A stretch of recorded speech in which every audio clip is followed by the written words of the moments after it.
Irmãos, cumprimento todos com a paz do Senhor Jesus Cristo, amém. Continuando o estudo de Tito, capítulo 1, do versículo 5 ao 9, hoje, gostaria de fazer uma oração com você para que nós possamos aqui mergulhar na palavra de Deus. Senhor Deus, nosso Pai, em nome de Jesus, nós te pedimos, Pai, atenção na sua palavra, que a tua graça e a tua presença venha estar no nosso coração enquanto nós lemos e aprendemos a carta de Tito. Deus, em nome de Jesus, que tudo aquilo que não vem, Pai, do Senhor, venha cair por terra. Que o nosso coração possa estar, Pai Santo, com a tua presença, o teu Espírito nos guiando. Espírito Santo de Deus, tudo aquilo que não vem do Senhor seja lançado por terra. Todo pensamento, Pai, é alterado. Pai, todo tipo de distração. Em nome de Jesus, nós te pedimos agora, Pai, atenção na tua palavra. Que nós possamos ouvir, aprender e colocar em prática aquilo que o Senhor Deus quer nos ensinar. Em nome de Jesus Cristo nós pedimos. Amém. Meus irmãos, Tito capítulo 1, versículos 5 até o 9, ele diz assim: por esta causa te deixei em Creta, para que pusesses em boa ordem as coisas que ainda restam, e de cidade em cidade estabelecesses presbíteros, como já te mandei. Aquele que for irrepreensível, marido de uma mulher, que tenha filhos fiéis, que não possam ser acusados de dissolução, nem são desobedientes. Porque convém que o bispo seja irrepreensível como despenseiro na casa de Deus, não soberbo, nem iracundo, nem dado ao vinho, nem espancador, nem cobiçoso de torpe ganância, mas dado à hospitalidade, amigo do bem, moderado, justo, santo, temperante, retendo firme e fiel palavra, que é conforme a doutrina, para que seja poderoso tanto para admoestar com a sã doutrina, como para convencer os contradizentes. Vamos dar aqui uma olhada na motivação que Paulo enviou essa carta. Paulo deixou ali Tito em Creta, para que ele pudesse estabelecer ali uma igreja. Creta, meus irmãos, vocês vão aprender que Creta era um dos piores lugares do mundo romano da antiguidade. O cretense, o homem que morava em Creta, a mulher que morava em Creta, tinha um apelido: preguiçoso, glutão, beberrão, safado. O cretense, ele era conhecido pela sua bandidagem, pela sua malandragem. Então não era um serviço fácil. O serviço de Tito era um serviço complicado. E Paulo deixou ele ali por quê? Porque esse cara ele ia aguentar a pancada, ele ia aguentar a situação. E muitos estão que nem Tito. Então, em um lugar onde só tem cretense, só tem pessoas que dão trabalho, aguente a pancada. Deus colocou aí, foi para você ser usado, para você ser diferenciado, para você fazer a diferença no lugar onde você está. Por esta causa te deixei em Creta. Para quê? Para que pusesses em boa ordem as coisas que ainda restam. Tito, então, ele vai fundar a igreja de Creta, ele vai estabelecer pastores e presbíteros em Creta. A palavra aqui, né, para ele é as coisas que ainda restam. Então você precisa, Tito, organizar a igreja, meu filho. Você precisa, Tito, organizar as coisas de cidade em cidade na ilha de Creta. Você vai estabelecer presbíteros. A palavra presbítero é pastor, alguém que toma conta. Tito, então, meu irmão, ele não ia ficar ali para sempre em Creta, mas ele ia estabelecer uma igreja. E ali era complicado, porque ele ia ter que ter um entendimento para poder agir naquela situação, porque aquele povo era difícil. Mas Paulo ele vai dizer algumas coisas, algumas qualidades para Tito poder eleger o pastor, o bispo, o presbítero daquela igreja. Aquele que for irrepreensível. Meu irmão, aqui ele não está falando de ímpio, ele está falando de crente, está falando de cristão. Um homem que seja irrepreensível, que é para os homens. Alguém que seja irrepreensível, mas nós podemos tomar aqui para todos nós que somos cristãos. Né? Aquele que for irrepreensível, alguém, meu irmão, que apesar de ter pecado, apesar de ter uma vida com erros, com muitos erros muitas das vezes, né? Com muitos erros, com muitas falhas muitas vezes, essa pessoa, ela é irrepreensível, ela não dá espaço para o diabo, ela não dá espaço para o inimigo. Marido de uma só mulher, ele diz, irrepreensível, marido de uma só mulher, mulher de um só marido, ou seja, não é um fanfarrão, não é uma pessoa que tem um currículo queimado. Por quê, meu irmão? O cristão, ele pode sim ser convertido depois de muitos erros na vida, 1 ou 2, 3 casamentos, sim, mas após a sua vida de conversão, ele precisa ter uma vida de santidade. Ele precisa ter uma vida de entendimento que o seu matrimônio ele é único diante de Deus. Gênesis 2:24, deixará o homem teu pai e tua mãe, casarás-te com a sua mulher e serão os dois uma só carne. Então você não pode arrumar outro marido, você não pode arrumar outra mulher, a não ser que Deus anuncie o divórcio, né, levando a pessoa para o céu, ou que por conta de abandono ou adultério aconteça isso. Né? Só tem essas duas condições, né? Ou abandono e adultério, ou a morte dentro do casamento. Então o pastor, a mulher que ajuda na igreja, né, a mulher que ela está ali com responsabilidades na igreja, ela precisa ser mulher de um só marido. E E o pastor precisa ser marido só de uma só mulher. Que tenha filhos fiéis. O que é isso, meu irmão? Todos os filhos do pastor precisam ser crente? Não, não precisa ser crente. Mas ele tem que manter em ordem a sua casa. Ele tem que controlar seus filhos. Principalmente se ele tiver mais de 18 anos. Eles não precisam ser fiéis à igreja. Porque eles já aprenderam dentro de casa o exemplo que o pastor tem que dar. O exemplo que o pai e a mãe deu. Mas o pastor, o marido e a mulher, ele precisa manter a sua casa em ordem. Ter filhos fiéis. Não é um filho que causa bagunça. Não é um filho que serve de chacota, de motivo de blasfêmia para o povo. Nós temos que tomar cuidado, o nosso cuidado com os filhos, aqueles que são líderes, aqueles que estão ali no cargo de diaconia, de evangelismo, de pastorado. Tem que tomar cuidado, tomar conta da sua própria casa, não ser bagunceiro, né? Não ser uma pessoa que impulsiona o pecado no filho. Não, pelo contrário, você impulsiona nos seus filhos a santidade. Então, assim, temos que observar isso. Que não pode ser acusado de dissolução, nem são desobedientes. Os filhos, eles não podem ser acusados de dissolução, nem ser desobedientes aos pais. Quando eu falo desobediente, meu irmão, não é aquela desobediência de dar chilique, de dar piti, não. É aquela de falar não, ou de resmungar, não. Não é essa desobediência, não, meu irmão. É aquela desobediência que ela marca, né? Um filho desobediente ao pai que marca, passa vergonha nos pais. Ele passa vergonha não só dentro da igreja, mas fora dos pais. É um beberrão, um glutão, um festeiro, né? Um filho que antes dos 18 anos de idade, ele faz o que quer, ele faz o que dá na cabeça dele. Não pode, meu irmão. Controle seus filhos. Dê barreira para os seus filhos. Fale com eles, explique a palavra de Deus para eles. Estou falando aqui de você bater, de você excomungar seus filhos. Estou falando de você controlá-los, de você educá-los para Deus, criá-los para o Senhor. Provérbios 22:6.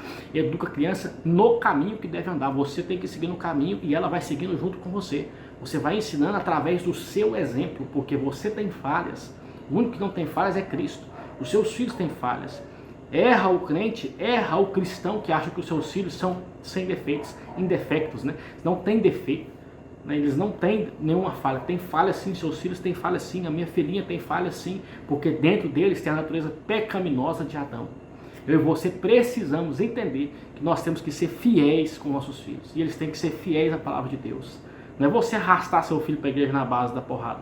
Não, é você criá-lo para servir a Deus, é diferente. Porque vendo você, mãe, vendo você, pai, ele vai sim buscar a presença daquele que é Deus vivo. Amém? Porque convém, versículo 7, que o bispo seja irrepreensível como dispenseiro da casa de Deus. Porque ele é um dispenseiro. O que é isso? Alguém que cuidava de uma dispensa antigamente, alguém que cuidava de todos os mantimentos, de todas as pessoas que estavam ali junto daquele lugar.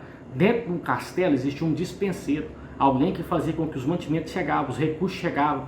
Ele era um economista. Vou dar um exemplo para você de um camarada desse jeito na Bíblia. Era José. José do Egito, ele era vizir do Egito. O que é um vizir? Um homem que estava no segundo estágio. O faraó estava em primeiro, o vizir estava em segundo.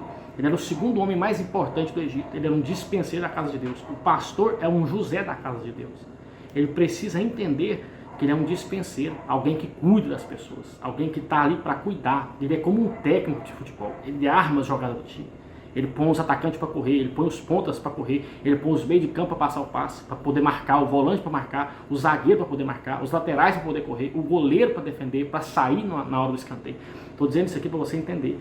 O pastor, ele é um dispenseiro da casa de Deus. Ele é alguém que arquiteta a casa de Deus. Ele ensina para as pessoas poderem ir para frente. Nunca o contrário, dispenseiro da casa de Deus. Não soberbo. Aqui, muitos pastores têm caído nesse negócio, porque a igreja cresce muito e ele começa a achar que a igreja dele está boa, está legal. A Bíblia diz que nós não podemos descansar até no último dia. Efésios capítulo 4, versículo 11 a 12. Ele diz que Deus deu para apóstolos, profetas, evangelistas, pastores e mestres, até que todo homem, toda criatura seja da estatura do varão perfeito. Então, se você não é varão perfeito, então você não pode ser soberbo. Você achar que você é bom porque a sua igreja é grande, não pode ser, meu irmão. Você não pode ser. E isso serve para nós que não temos igreja grande, que nós não temos coisas assim extraordinárias para tomar conta. Nós devemos manter a humildade. É muito fácil eu falar para você, meu irmão, que você tem que ser humilde ou pregar humildade. É muito fácil. Agora, você ser humilde é difícil. Porque o pecado, quando a gente é atingido, o pecado, ele salta para fora. Jesus, quando aqueles homens vêm prendê-lo ali, ele diz o seguinte: olha, eu estava com vocês todos os dias no templo, ensinava, curava, fazia milagres, e vocês não fizeram nada. Mas agora vocês vêm a mim com paus e pedras e fogo, como se eu fosse um bandido. Jesus, ele se defende, mas sem ser soberbo. sem achar o seguinte: olha, eu sou filho de Deus, vocês não põem a mão em mim não. Não, ele não diz isso. Ele só fala para eles, ele repreende eles. Porque a soberba, ela precede a queda. Lembrando que o inimigo, né, Ezequiel capítulo 28 vai dizer que ele caiu porque ele é soberbo. Isaías capítulo 14, versículo 12 a 15 diz que ele quis ser maior que Deus. Então a soberba, ela nos iguala ao diabo. A Bíblia diz nem iracundo. Isso é algo que nós temos que tratar, porque a gente às vezes não traspassa a raiva, né? Nós não colocamos ali a nossa raiva para fora. Nós não colocamos ali a nossa ira com as pessoas para fora, mas ela fica no nosso coração. A Bíblia diz que só de eu pensar em ficar com raiva, eu já enraiveci. Só de eu pensar em matar, já matei. Só de eu pensar em roubar, já roubei. Iracundo. Dentro do seu coração você deseja mal. Dentro do seu coração você blasfema contra o irmão, porque aquele irmão ele tropeça sempre nos mesmos pecados. Ele sempre dá trabalho e você fica estressado com ele. Você solta uma palavra que está errada ali em algum momento. E ali a coisa vai por água abaixo. Talvez você tenha aí falado contra alguém e aquela vida ela se perdeu, né? Não iracundo. Nem da Dalvin, passou de um pode beber. Isso aqui é simples. Esse negócio que você pode beber, isso aí não existe, meu irmão. A Bíblia ela não proíbe o uso da bebida alcoólica, mas ela diz o seguinte: você não pode ser dado ao vinho. Você não pode ser dado, não pode ser um viciado no vinho. A Bíblia diz lá em Efésios capítulo 5, versículo 18: não enchei-vos do vinho, né, que tem dissolução, que tem loucura, mas enchei-vos do Espírito Santo. Então um líder, um homem, uma mulher de liderança de Deus, ele não vai ser dado ao vinho, ele vai ser cheio do Espírito Santo. Hoje parece que virou moda, né, crente poder beber. Isso é mentira, meu irmão. Isso aí você vai se transformar em uma pessoa dissoluta, querendo voltar para o mundo. Tudo me é lícito, mas nem tudo me convém. Tudo me é lícito, mas eu não vou me deixar dominar por nenhuma das coisas. Quem bebe um pouquinho se transforma numa pessoa que bebe muito, e agora há pouco ele está dominado pelo vinho, fazendo aí um monte de coisas erradas e passando vergonha no nome de Deus. E a Bíblia diz: não tomarás o nome do Senhor teu Deus em vão. Ele diz: nem espancador, alguém que é briguento, nem cobiçoso de tua ganância. Isso aqui é outro negócio muito interessante. Paulo está dizendo que o bispo, o líder, o homem líder, depois também a mulher líder e também o jovem que é líder, ele não pode ser torpe para a ganância. O que é isso? Ele não pode ser zolhão, querendo só receber, querendo só ganhar, querendo só ter no bolso através da igreja. A ovelha foi feita para ser cuidada, ela não foi feita para ser sugada. A Bíblia diz que a igreja foi feita para lutar contra as portas do inferno, e a porta do inferno não estabelece-se contra ela. Ela não foi feita para sustentar pastor. A igreja nenhuma foi feita para sustentar pastor. A Bíblia diz que o obreiro é digno do seu salário, e é isso que está escrito. Pronto, acabou. Não tem que se enriquecer com a igreja. A igreja nenhuma enriquece ninguém. Quem está rico com a igreja é porque ou está cobrando, ou porque está visando só lucro, ou porque está tomando dos outros, enganando, prometendo milagre, cura, um monte de coisa, casamento, essas coisas, voto de dinheiro. Deus não pede voto de dinheiro. A Bíblia diz que Jesus Cristo veio ao mundo salvar os pecadores, os quais eu e você somos os principais. Então é isso, né? Não de torpe ganância. Dada a hospitalidade, aqui vai para todos os cristãos. Seja hospitaleiro, seja alguém que recebe bem as pessoas. A pior coisa que você tem numa igreja, meu irmão, é você chegar na igreja para visitar e as pessoas, elas nem sequer pegam na sua mão, elas nem sequer te receber, elas nem sequer preocupar com você. Isso é preocupante, porque não transparece o caráter de Cristo. Transparece alguém que é soberbo, alguém que está cheio de si próprio, que não se importa com a alma do próximo. Não dá da hospitalidade. Seja hospitaleiro, seja amigo do bem, diz também no versículo 8. Seja moderado, alguém, meu irmão, que sabe o que está fazendo. Alguém que não é radical nas palavras, alguém que não é radical nos seus atos, não é radical na sua preguiça, não preguiçoso por completo, alguém que é moderado, alguém que transparece a glória de Deus, é justo. O que é alguém que é justo?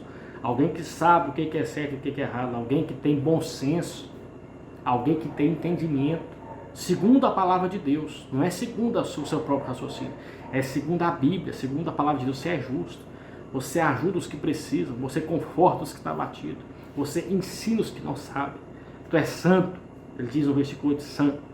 O que é santo? Separado do pecado, separado da bagunça, separado do mundo. 1 João capítulo 2, versículo 15 e 17. Filhinhos, não ameis o mundo. Tu tem que ser santo, tu tem que ser santa. Você tem que ser um homem de Deus, uma mulher de Deus, santo, separado do pecado. Temperante, aqui vai junto com moderado. alguém que não é tomado pelos impulsos sexuais, alguém que não é tomado pelos impulsos carnais, alguém que não é tomado pelo seu impulso de adultério, um impulso de fornicação, temperante. Alguém que não tem ali uma capacidade de contender com os outros, brigar por qualquer coisa. Temperança. Alguém que é temperado com sal. Que você tem ali, quando você está perto dele, ele é temperado, você sente a essência de Deus dele. A conversa dele é uma conversa santa. A conversa dela é uma conversa santa. Aqui ele está falando para os presbíteros, para os bispos, para os homens de Deus que têm tomado conta da igreja. Mas eu estou trazendo aqui para uma maneira geral, não só para os presbíteros. Retendo firme a fiel palavra. O crente, ele tem que reter firme a fiel palavra. Enquanto eu estou lendo no computador, eu tenho uma Bíblia aberta aqui na minha mesa. Por quê? Porque nós temos que reter firme a fiel palavra de Deus. Se eu e você não reter firme, nós vamos cair. Porque a Bíblia diz que a fé vem pelo ouvir, e o ouvir é pela palavra de Deus. Se eu e você, nós não temos a fiel palavra no nosso coração, nós vamos pecar. Guardei a tua palavra no meu coração para eu não pecar contra ti. Lâmpada para os meus pés e luz para o meu caminho é a tua palavra. Então vamos ser fiéis à palavra, conforme a doutrina, para que seja poderoso. Tu é um crente poderoso, tu tem palavra, tu é fiel à doutrina, tu é um crente poderoso, uma cristã poderosa, tanto para demonstrar com a sã doutrina, quanto para convencer os que contradizem. Tá vendo? Tu não só ensina com sã doutrina, tu não só ensina com o seu modelo, como fecha a boca daqueles que são falsos crentes e falsos profetas. Amém? Que Deus possa te abençoar em nome de Jesus Cristo. Fique com Deus e até o próximo vídeo na casa de Tito.